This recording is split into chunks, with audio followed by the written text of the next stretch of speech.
It was a quiet night on Earth, far from any city lights. The stars spread across the sky like 1,000 cold eyes.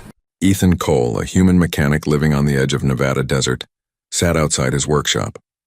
He was fixing an old drone, its metal shell glowing faintly in the moonlight. He liked quiet nights. Machines made sense to him, unlike people. But that night the silence broke. A loud, burning sound tore across the sky, a fiery streak, brighter than lightning, screaming through the air. It wasn't a shooting star. It was something bigger, faster, and it was falling straight down. Ethan stood up, eyes wide. The object crashed far off in the desert, sending a shockwave that rattled his tools. The ground trembled under his feet. For a few seconds, the world was silent again. Then came a distant, echoing cry. Not human. High-pitched, scared, almost like a child. His heart raced. "What the hell was that?" he whispered. He grabbed his flashlight, an old first aid kit, and jumped into his truck. Curiosity and fear battled in his chest. He drove through the darkness, headlights cutting through the dust until he reached the crash site. The smell of burnt metal filled the air. A glowing crater smoked before him, and pieces of strange silver-blue material were scattered around. Smooth, not from any earthly metal he knew. As he walked closer, something moved inside the wreckage. A small figure trapped beneath a bent piece of metal. Ethan froze. It wasn't human. The creature looked like a child. Small body, pale skin that shimmered slightly under the flashlight, and eyes that glowed faint blue. Its breathing was shallow, and a strange fluid leaked from a wound on its side. When it saw Ethan, it flinched and tried to crawl away, weak and frightened. "Hey, easy. I'm not going to hurt you," Ethan said softly, dropping to one knee. He slowly lifted the metal off the creature. It whimpered in pain, clutching its side. The child spoke, its voice soft and trembling, but the words were not from any language Ethan knew. He shook his head. "I can't understand you, but you're hurt. Let me help." The child blinked, eyes wide with fear but also hope. Ethan pulled off his jacket, wrapped the child in it, and lifted them gently. The skin was cool, like metal, but the body trembled with life. He drove back to his workshop, his mind spinning. "What did I just find?" he muttered. "An alien? A test subject? A dream?" But when he looked at the child, so small, so fragile, he knew one thing. Whatever it was, it needed help. Inside the workshop, Ethan laid the child on a table. The small creature's breathing was fast. Its blood, or whatever the blue fluid was, kept seeping from the wound. Ethan used his tools and first aid supplies to clean and cover it. His hands shook. He wasn't sure if human medicine would help, but he had to try. Suddenly, the lights flickered. His radio, which had been silent for days, buzzed with strange static. A deep humming sound filled the air like a distant engine. The child's eyes snapped open in fear. It whispered something rapidly, pointing at the sky. Ethan followed its gaze. Through the workshop window, a strange light moved above the desert, hovering, searching. "Are they looking for you?" he asked quietly. The child nodded weakly, gripping his hand. The skin felt ice cold. Ethan realized he might be hiding something that others, maybe not human, were already tracking. He whispered, "Don't worry, kid. You're safe here." But outside in the endless desert night, the hovering light grew brighter. The hum became louder, like engines circling closer. Ethan turned off the lights and crouched near the window. He could see faint shapes moving through the sand, tall, glowing figures walking toward his workshop. His breath caught. "They're here," he muttered. The child's eyes widened. It whispered something again, one word repeated over and over, full of fear and sorrow. Ethan didn't understand it, but he felt the meaning deep in his bones. It was mother, and in that moment he understood. The child wasn't just lost, it was looking for its mother. Ethan swallowed hard. "Don't worry. I'll help you find her," he whispered. Outside, the light flashed again, closer now, almost at his door. Ethan grabbed his old shotgun, not to fight, but to protect. His heart pounded in his chest. The alien child hid behind the table, trembling. The light outside stopped moving. The air grew silent again, heavy and electric. Then from the other side of the door came a sound that froze Ethan's blood. A soft, echoing knock. The knock echoed again. Slow. Soft. But heavy with something that didn't belong to Earth. Ethan froze near the door, his hand tight around the shotgun. The air in his workshop felt too still, like the world was holding its breath. The small alien child hid behind the metal table, her glowing eyes watching him in fear. "Stay down," he whispered.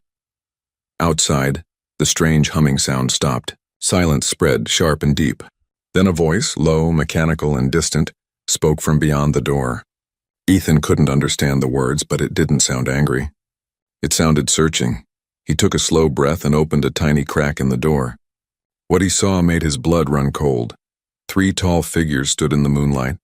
Their bodies shimmered like liquid glass, and faint blue light pulsed through their armor. Their faces were hidden behind smooth, mirror-like helmets. One of them held a glowing device that sent waves of light across the sand, scanning everything. They were not human. Ethan closed the door quietly and leaned his back against it, heart pounding. "They're here for her," he whispered. The child whimpered softly, clutching his jacket tighter. "Don't worry," Ethan said. "I won't let them take you, not until I know who they are." He turned off every light, grabbed a small EMP tool he'd built years ago and switched it on. The air hummed with static. If those machines outside tried to come in, maybe it would interfere with their tech. Outside, the metallic voice spoke again, louder this time, followed by a burst of white light through the window. The entire room glowed for a moment. The alien child gasped and pressed her hands over her ears. Hey, it's okay," Ethan whispered, pulling her close. Her skin was cold, trembling like a leaf. He looked at her properly now for the first time in clear light. She looked fragile, almost human. A small nose, thin arms, silver blue veins glowing under her pale skin. But her eyes, those bright, glowing eyes, held something ancient and deep like stars. "Who are you?" he murmured. She didn't answer, only pointed at her chest and said a single word in her language. Ethan couldn't understand, but when she pointed at herself again, then drew a small circle in the air with her finger, he got it. "Your name?" he asked softly. She nodded. "Leary," she said slowly. "Leary," Ethan repeated. "All right, Leary, I'm Ethan, and I think we're both in trouble." Before he could say more, the workshop door rattled. One of the tall figures outside was trying to open it. The metal shook, the hinges squealed, Ethan's heart hammered. He looked at the EMP device, charged and ready. He waited until the shadow outside grew closer, then slammed the switch. A loud boom of static burst through the air. Lights outside flickered and went out. The humming stopped. Silence again. He waited. Nothing. Then slowly he peeked through the window. The 3 glowing figures stood still, frozen like statues. Their suits no longer shimmered. The EMP had worked. Ethan exhaled. Okay. That bought us some time," he turned to Leary. "We can't stay here. They'll be back when their systems reboot." She looked confused, but when he pointed to the door and mimed running, she nodded quickly. Her fear was replaced by something new.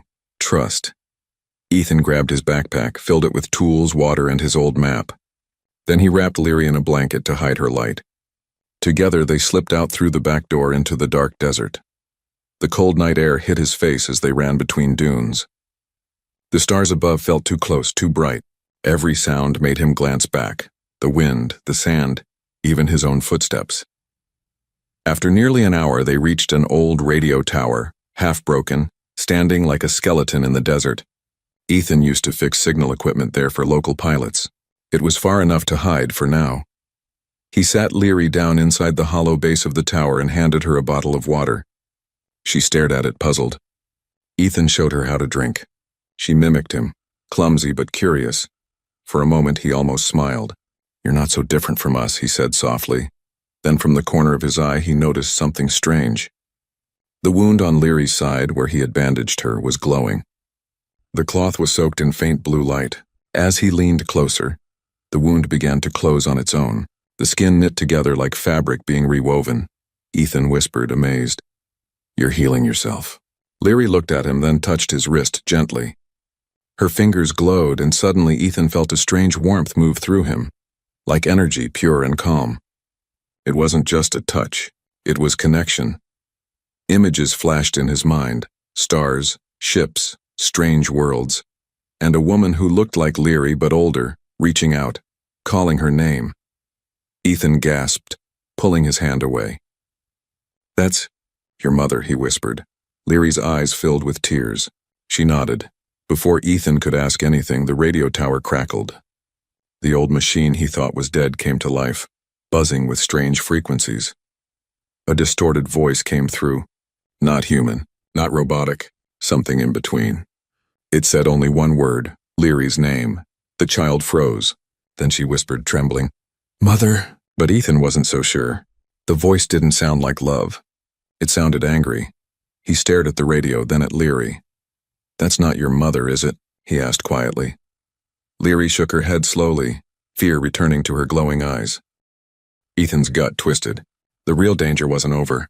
Whoever was calling her was getting closer, and now they knew exactly where she was. The old radio crackled again, louder this time. "Leary," the strange voice repeated, deep and echoing, as if it was coming from 1,000 miles away, or from the stars themselves. Ethan froze beside the radio tower. His hands tightened on the old transmitter. The signal shouldn't even be working. The tower had been dead for years. Leary stared at the radio, eyes wide with both fear and hope. Her small fingers shook as she reached toward it. Ethan quickly stopped her. "Don't," he whispered. It could be them. The voice changed. It wasn't calling anymore. It was searching. The static around them buzzed and a faint hum filled the air. The ground beneath them vibrated. Ethan looked up. Far above the clouds, a faint blue light moved across the sky. Silent, fast, scanning. "They found us," he muttered. Leary grabbed his arm, trembling. She spoke a few words in her language, then pointed upward. Ethan couldn't understand, but the look in her eyes said enough. They're not friends. He quickly packed his bag and turned off the radio, pulling Leary by the hand. "We have to move now." The two of them ran into the darkness. The cold desert stretched endlessly before them. Each step sank into soft sand, their breath visible in the night air. Behind them, the tower flickered with blue light, and then exploded in a burst of energy. The shockwave threw them to the ground. Ethan shielded Leary with his body. Sand and heat rained over them. When he looked back, the tower was gone, melted into glowing debris. Ethan coughed, eyes burning. They destroyed it, just to erase the signal. Leary looked at him, her small voice trembling. "Mother," she whispered again. Ethan's heart ached. He wanted to believe that voice had been her mother too, but deep inside he knew something darker was happening. The shelter, they walked until dawn, painted the desert gold. Ethan's legs were weak, his throat dry, but he kept going. Finally, he spotted an old mining tunnel carved into the rocky hills. It looked abandoned, perfect for hiding. He guided Leary inside. The air was cool and dry. Rusted rails lined the floor and broken machines stood like silent ghosts. Ethan lit a small lantern. Leary sat on a rock, eyes dull with exhaustion. Her breathing was slower now. Ethan knelt beside her and unwrapped the blanket. Her skin was faintly glowing again, but the light was dimming. "You need energy, don't you?" Ethan guessed. "Whatever fuels you." "You're running out," she nodded weakly. Then she pointed toward a small metal canister on his belt. His portable power cell for tools. Ethan frowned. "This, you can use it?" She nodded again. He hesitated, then handed it to her. Leary placed both hands on the canister. The air around them shimmered. A faint blue glow traveled from the device into her hands, then into her chest. Her skin brightened again and her breathing steadied. Ethan watched, amazed. "You recharge from energy." When the light faded, she looked stronger. Then she smiled, and the first real smile since he found her. For a moment, the fear faded. Ethan smiled back, but their peace didn't last. A low rumbling sound echoed through the tunnel. The ground trembled again. Dust fell from the ceiling. Ethan turned off the lantern and listened. There. Faint mechanical footsteps, metallic, rhythmic, getting closer. He grabbed Leary and pulled her behind a large mining cart. "Stay quiet," he whispered. A dim blue light appeared at the tunnel's mouth, the same color as the glowing figures from before. 3 of them entered, their helmets scanning the walls. Their movements were smooth, almost silent. Ethan held his breath. Leary pressed close against him, her small hand gripping his sleeve. The figures spoke in a strange language, low and distorted. One of them raised a device, a scanner, that pulsed with light. It was sweeping the area inch by inch. If it passed over them, they were finished. Ethan's mind raced. He looked at the mining cart's rusted power switch. If he could overload it, maybe the surge would distract them. Carefully, he reached out and twisted a few wires. Sparks flew. The cart's engine coughed to life, screeching loudly. The aliens turned instantly toward the noise. Ethan grabbed Leary and ran deeper into the tunnels. Behind them, the scanner's light flashed wildly. The sound of pursuit filled the air. The tunnel split into two paths. Ethan didn't think. He took the left one. It grew narrower, darker. His flashlight flickered. Come on, he muttered. Then suddenly the ground disappeared. Ethan and Leary slid down a slope of loose gravel, tumbling into a hidden chamber below. He groaned, pain shooting through his leg. Leary stood quickly and helped him up, her small hands surprisingly strong. When Ethan looked around, his eyes widened. The chamber wasn't human-made. Smooth walls covered in glowing symbols surrounded them. Strange crystal shapes pulsed with light, the same blue as Leary's skin. This place, Ethan whispered. It's from your people, isn't it? Leary looked around, tears in her eyes. She nodded slowly, placing her hand on one of the walls. The symbols glowed brighter at her touch. Images filled the air, holographic, alive. They showed a planet covered in silver forests, blue oceans, and towers that touched the clouds. Then came fire, explosions, ships fleeing through space. Ethan stared in silence. Your world? It was destroyed, Leary nodded. Her voice broke. Mother. Still there. Ethan's heart clenched. He understood now. She hadn't just fallen from the sky. She had escaped something terrible. Before he could speak, the chamber began to shake again. The glowing crystals dimmed. The aliens had found the tunnel entrance. Ethan pulled Leary close. We can't run anymore, he said. We need to fight or outsmart them. Leary looked up at him, then touched his chest, her eyes glowing fiercely. Together, she said, her English broken but clear. Ethan nodded. Together. As the sound of footsteps echoed down the tunnel, he realized something strange in his tools, his watch. Even the air around him were glowing faintly blue. Leary had shared her power with him. And for the first time, Ethan felt it, the hum of something alien. But alive inside him, the ground trembled again. Dust rained from the ceiling as metallic footsteps echoed closer through the tunnel. Ethan tightened his grip on the small alien child, Leary. The chamber around them glowed faintly blue, walls alive with strange symbols that pulsed like a heartbeat. The alien pursuers were almost there. He could hear their robotic voices, calm but cold, scanning the area. Leary, Ethan whispered. We can't hide anymore. We have to move. Leary turned to him, eyes glowing bright. She touched his hand, and suddenly Ethan felt that same energy from before rushing through him again. His heart pounded, his skin tingled. The tools on his belt vibrated, faint blue lines of light tracing along them. He looked at his hands, and they were glowing too. What did you do? He asked, half scared, half amazed. Leary's voice was soft. Share power, Ethan stared.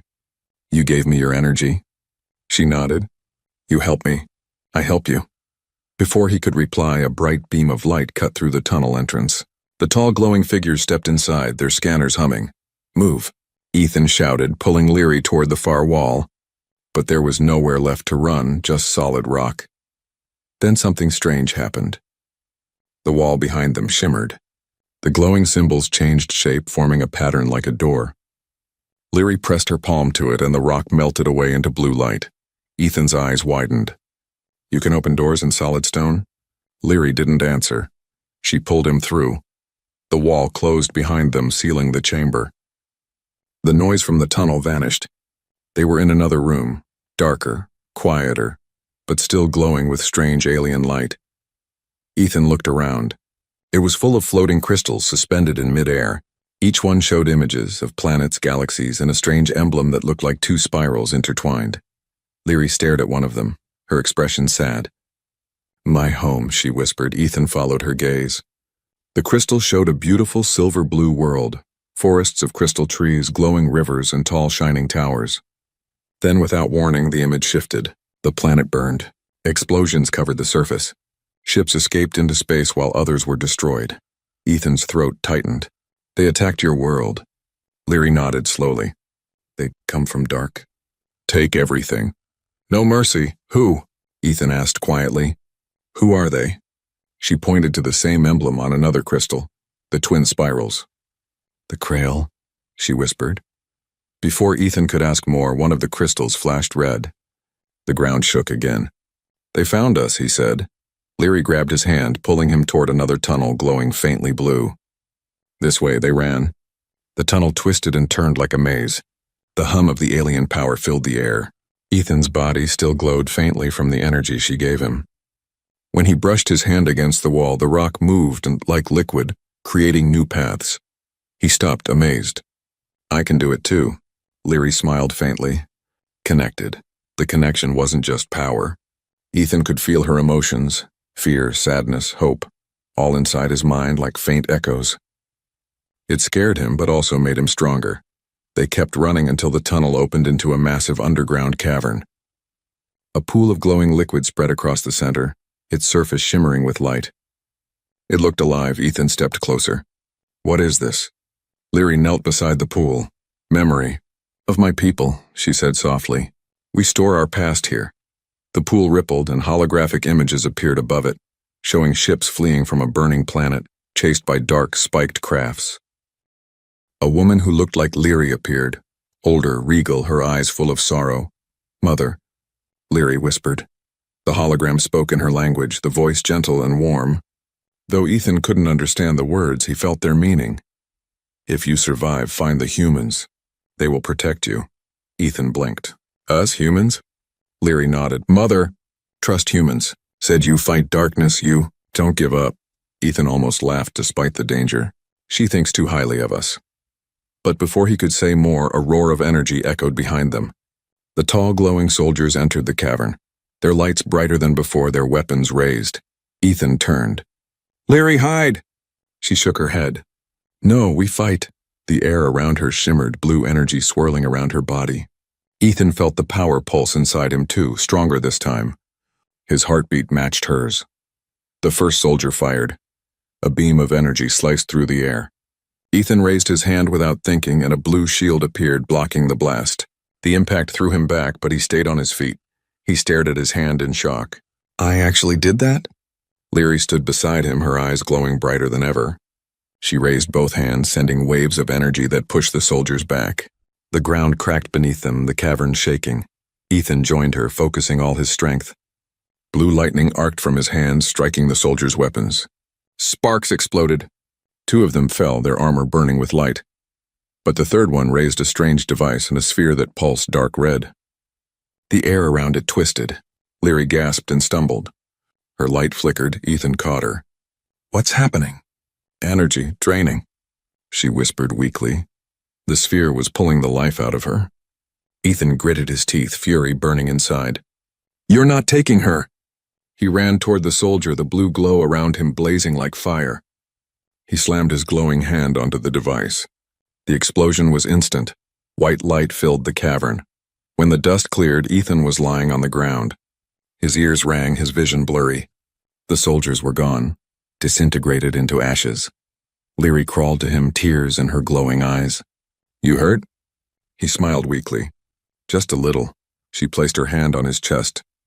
The blue energy flowed again, healing the burns on his arm. He felt warmth spread through him. Calm, steady, alive. The cavern was silent now, except for the faint hum of the glowing pool. Ethan looked at her. "We need to find your mother, fast." Leary nodded. "Shifar. In stars." He stood, staring at the glowing walls. "Then we find a way off this planet." For the first time, the idea didn't sound impossible, because Ethan wasn't just a human anymore. He carried part of an alien world inside him, and the power to change everything.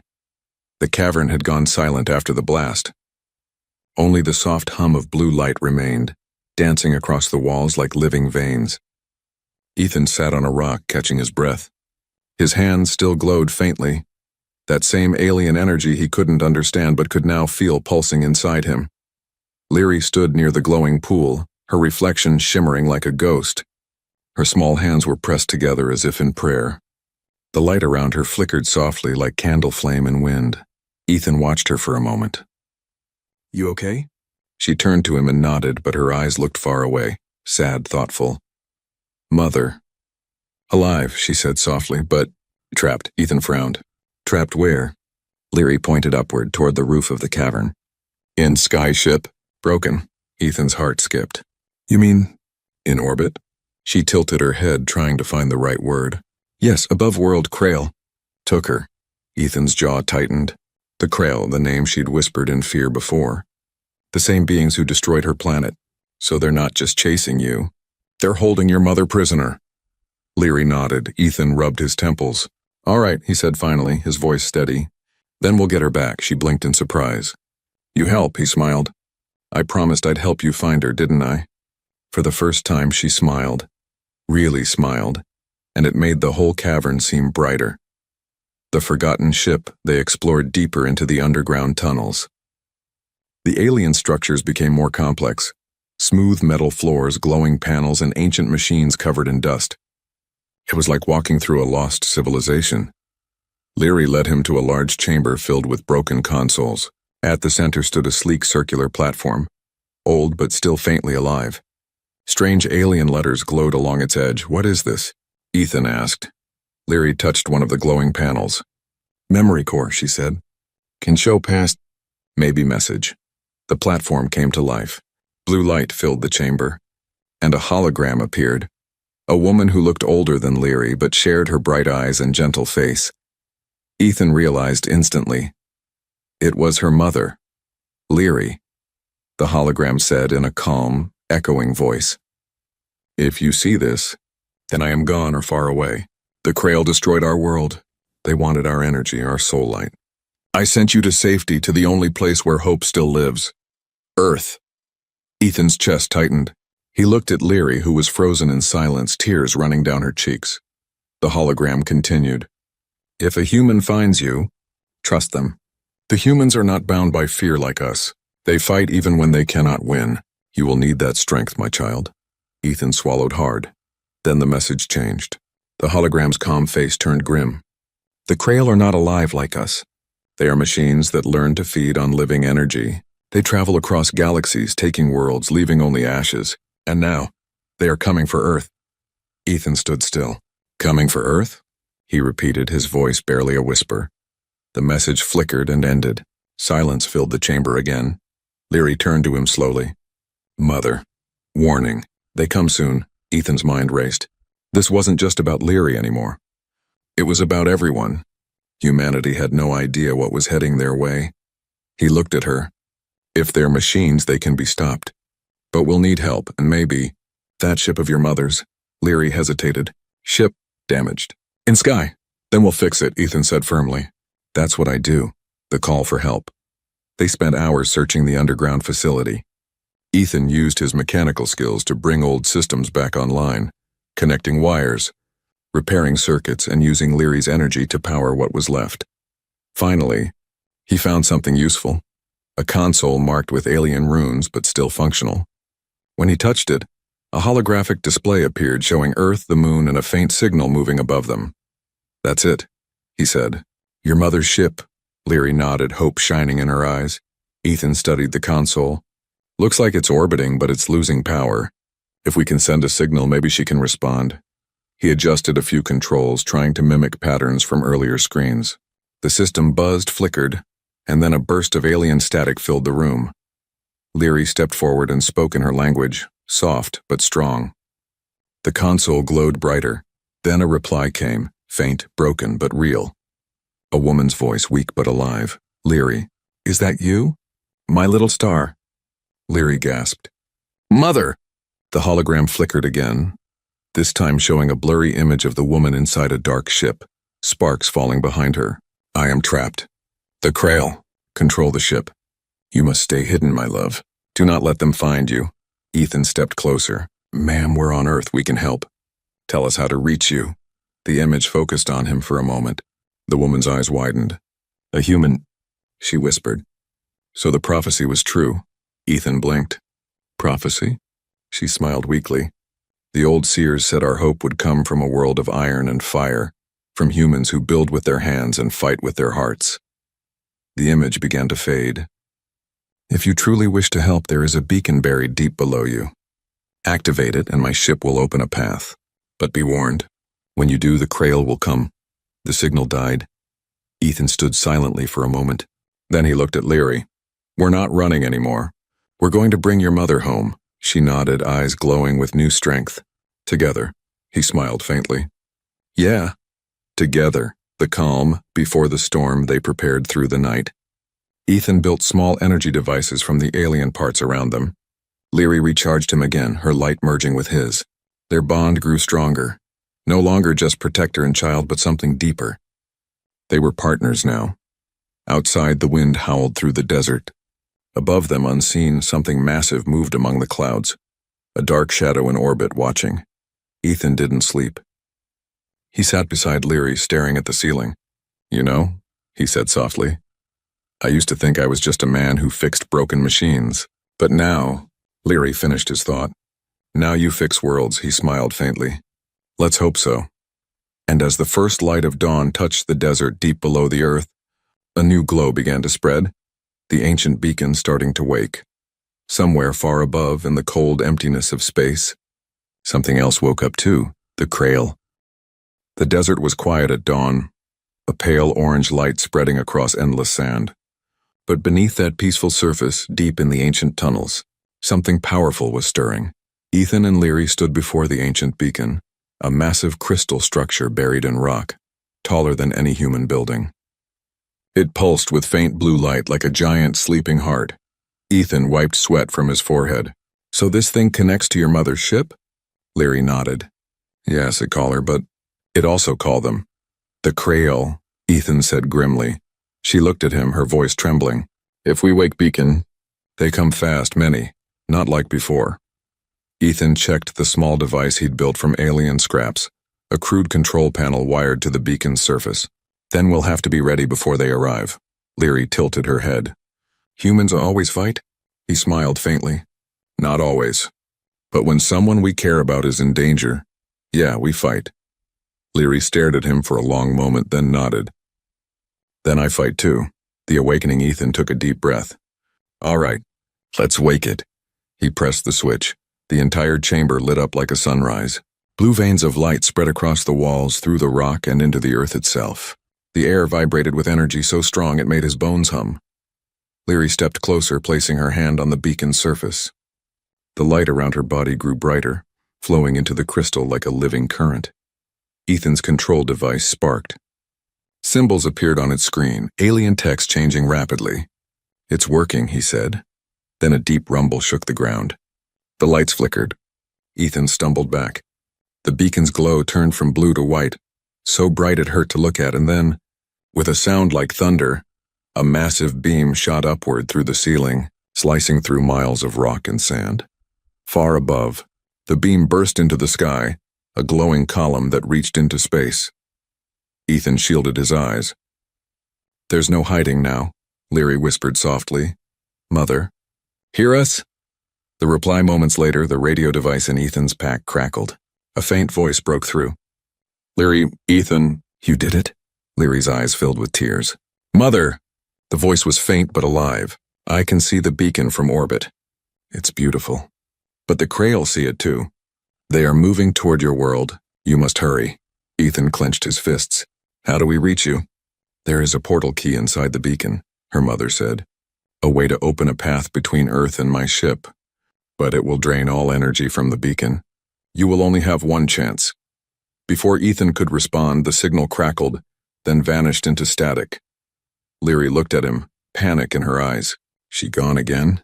Ethan nodded grimly. Then we find that key fast. The arrival, the ground above them shook again, harder this time.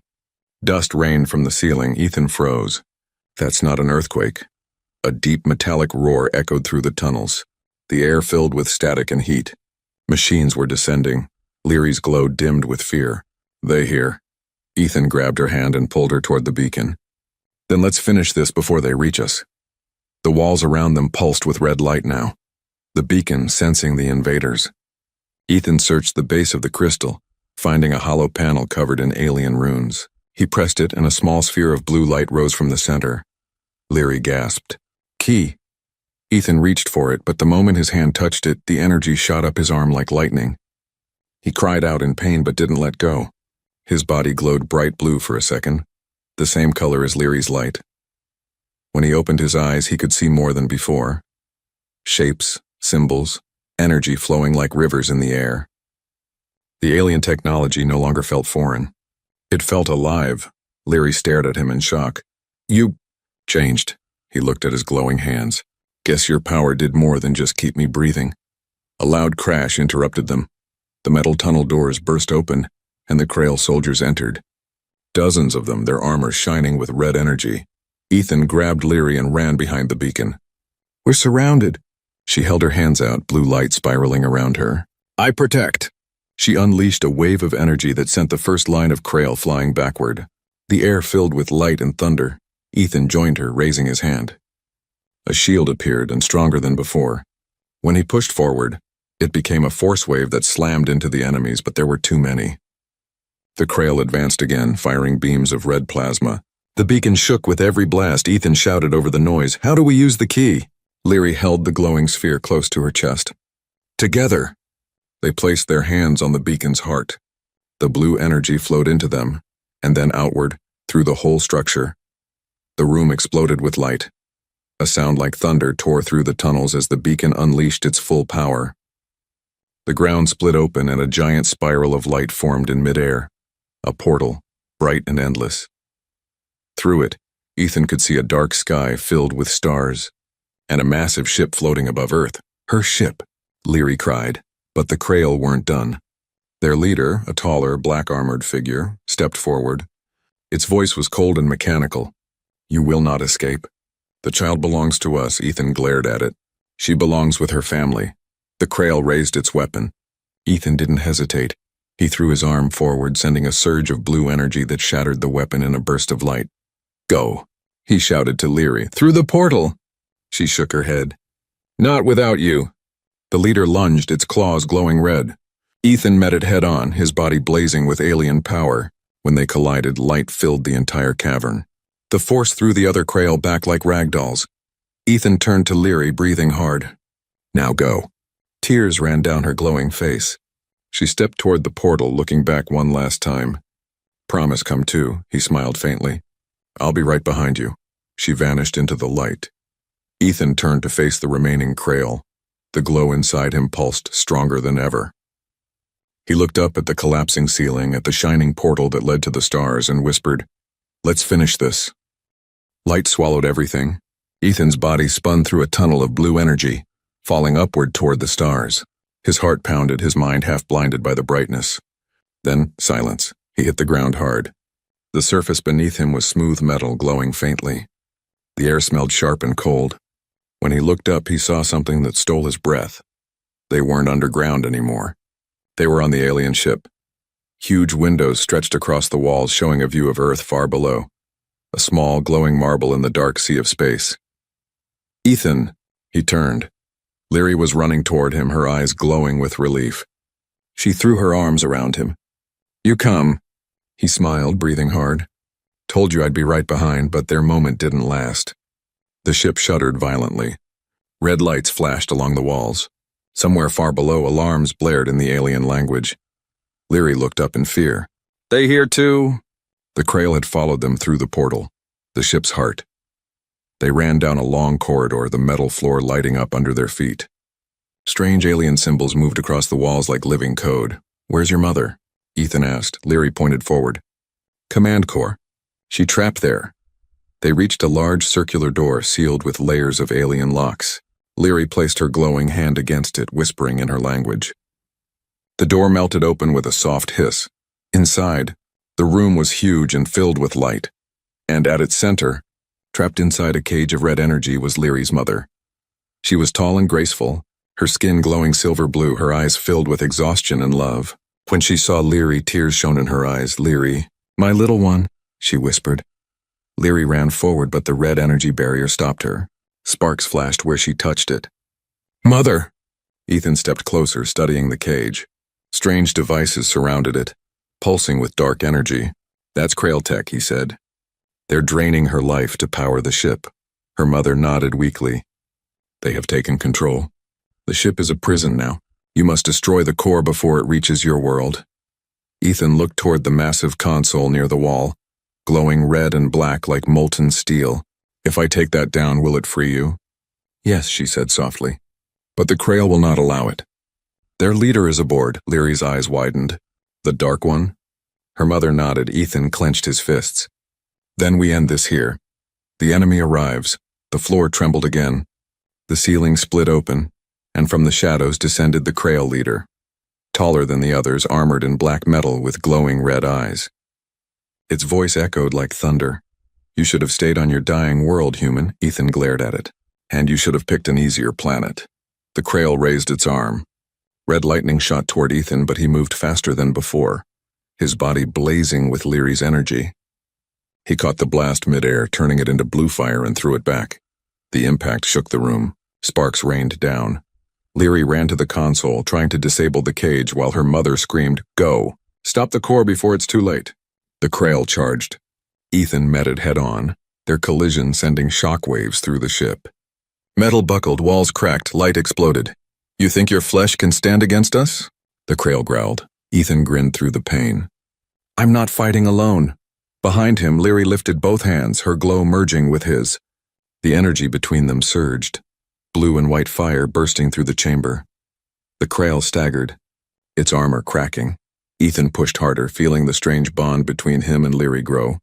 Not just power, but understanding, heart, and something the Krail could never feel. Love. He roared, driving his glowing fist into the Krail's chest. "This is for her world, and mine." The Krail screamed as blue light burned through its body, disintegrating it into a storm of red dust. The ship fell silent. The sacrifice Ethan collapsed to his knees, breathing heavily. "Is it over?" Leary helped him stand, but her mother shook her head. "Not yet. The ship's core is unstable. It will fall into Earth's orbit. If it does, millions will die." Ethan looked at the console, where alarms flashed red.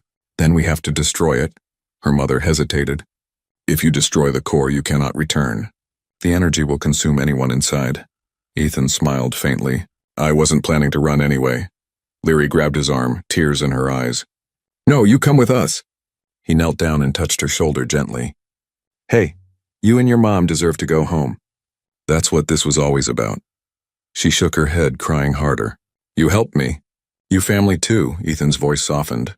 "Then promise me something. Tell your people about humans. Tell them we're not perfect, but we never stop fighting for what's right." Her mother's voice trembled. "Ethan Cole of Earth. Your name will be remembered," he smiled. "That's all I need." He turned to the core, a pulsing red sphere that filled the room with heat and light. He reached out, feeling Leary's energy still inside him. It felt like her heartbeat. Then he whispered, "Let's make it count." He pressed his glowing hands to the core. The blue and red light clashed, twisting like storms. The ship shook violently. Metal screamed. Outside the window, Earth glowed brighter, closer. "Goodbye, kid," Ethan whispered. "Go home." The light consumed him. Aftermath silence. Then, light. Leary opened her eyes on a new world, a place of silver oceans and blue skies. Her mother stood beside her, tears of both joy and sorrow in her eyes. "Mother," Leary whispered. "Where Ethan?" Her mother looked toward the stars. "He stayed behind, to save us all." Above them, in the dark sky, a brilliant flash appeared, a star burning brighter than the rest. The Krail ship was gone, but in its place something new shimmered, a signal beacon glowing blue. Leary smiled faintly. "He not gone. He watching?" Her mother nodded. "Yes." The human who defied the stars, and far across the universe, on a dozen alien worlds that had once feared the Krail, whispers began, of a man from Earth who faced machines with nothing but heart, and burned brighter than any weapon ever built. Humanity had been noticed, and the galaxy would never be the same again.